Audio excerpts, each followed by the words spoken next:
Good morning. Coming up this morning on DC News Now, a teenage boy shot and killed walking home from school as DC reaches 200 homicides this year. What leaders are doing to curb the violence and keep you safe. That's coming up. Plus, a new bill working to reduce suicides by informing gun buyers before they buy a weapon. Why council members believe this bill will keep people alive. Jackie, good morning. Yeah, good morning, Tosin. Out there this morning, we're starting off mainly cloudy out there. That sunrise is ongoing right now. We'll eventually notice some sunny breaks, though, later on this afternoon. Temperatures a little bit warmer than yesterday as well, and drier conditions. More details coming up.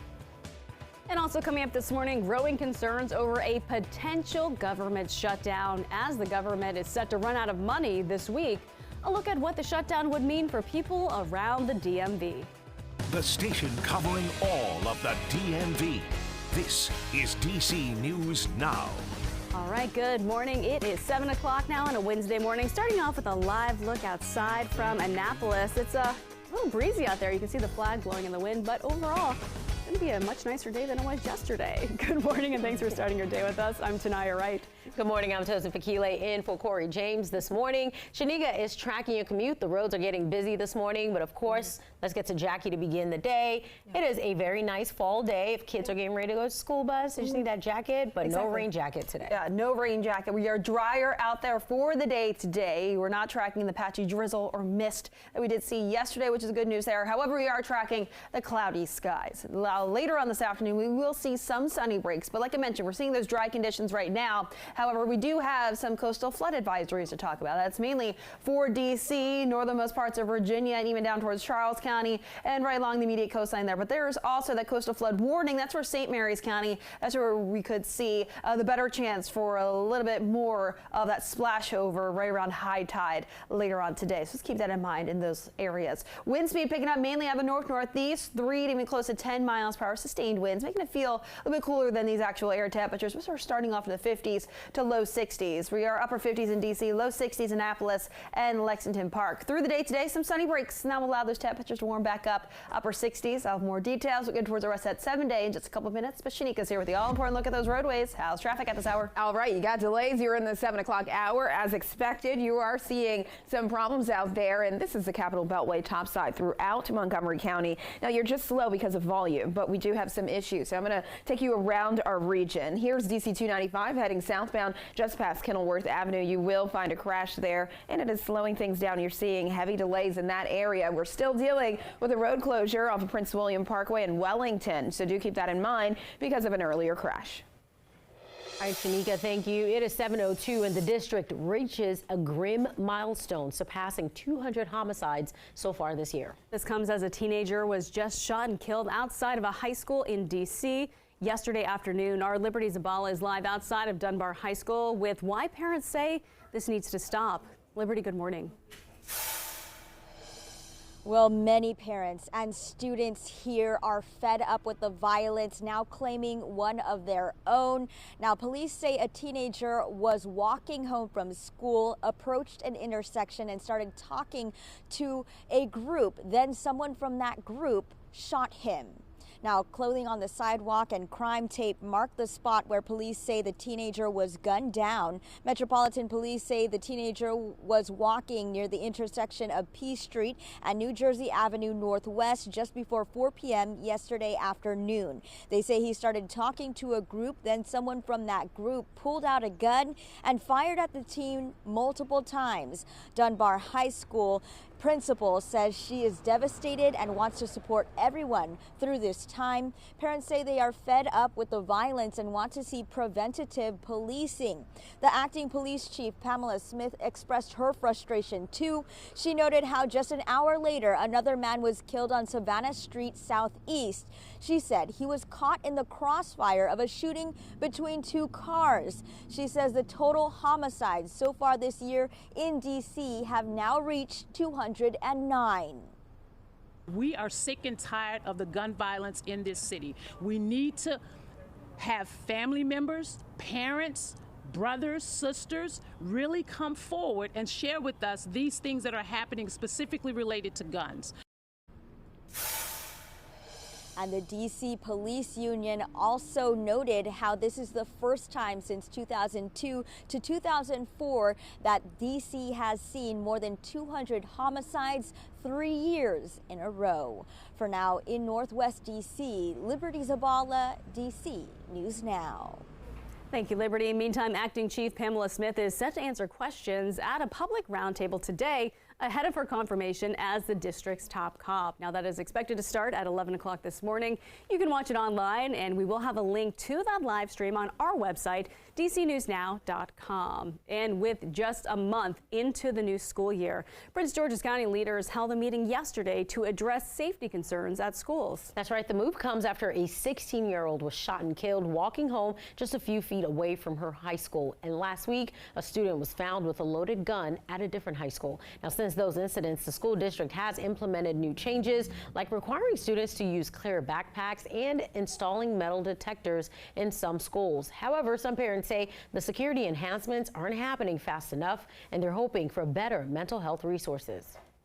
It's really taking a deep dive into looking at what you're doing in the school to teach conflict resolution, to really teach interpersonal skills, interpersonal engagement, anger management.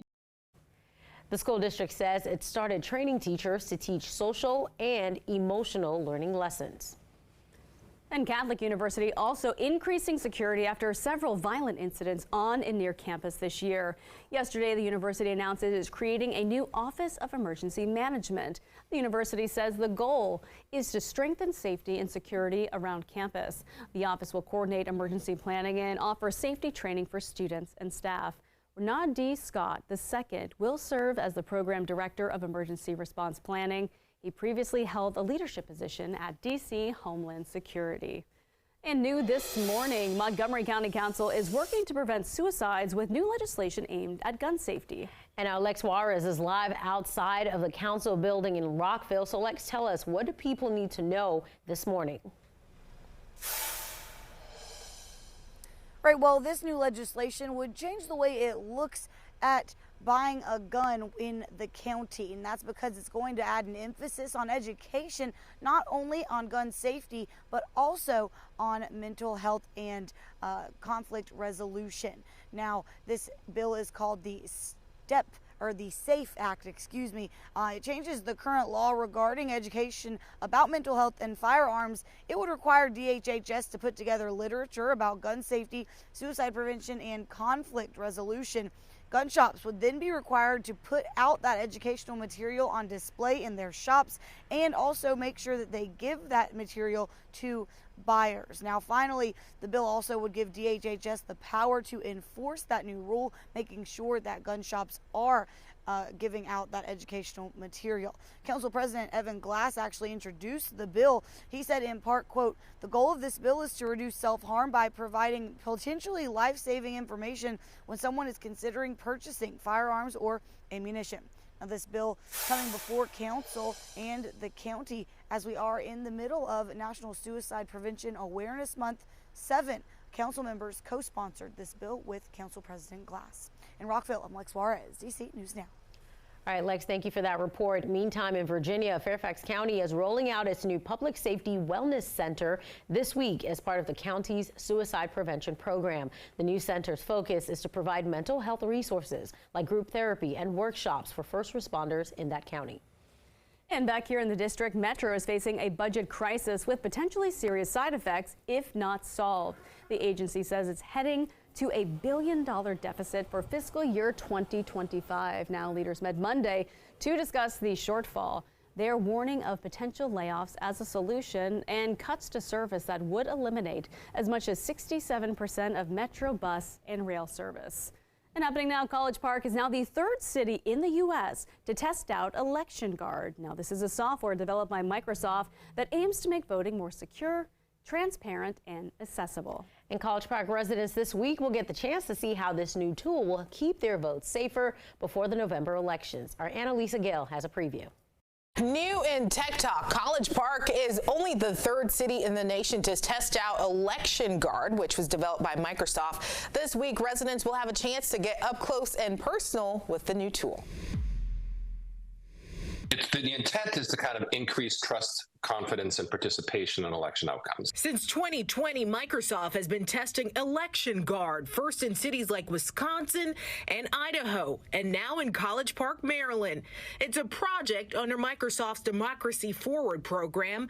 Robert R.C. Carter is the director of Election Guard. And what it does is it prints a confirmation code tied to that ballot, not to the voter, to the ballot. And it's a unique code that will be generated tied to that ballot. So when the election results get published, the voters will be able to, they'll take that code home and they'll see on the website that will publish the election that that ballot was included in the tally that was published. College Park announced that the technology will be used in its November election at a council meeting this summer. And this week, they're inviting residents to participate in a mock election to test out the voting equipment. Part of Microsoft's goal with the new tool is to keep hackers and bad actors out of U.S. elections. If something's happened, if someone's tried to manipulate those ballots, it'll become apparent because either the ballots won't tally correctly or the tally itself won't work correctly. It's still unclear whether the technology will be available for use in the 2024 presidential election. 2024 is a special year because we want to make sure we don't get in the way of making sure that they're preparing for the presidential. That's a big deal. But I think the way to think, my hope is that, the next presidential election, you'll see Election Guard in a lot more systems. That meeting on Election Guard is scheduled for 7 p.m. in City Hall in College Park on Wednesday. Residents will vote for their next mayor and council members in November.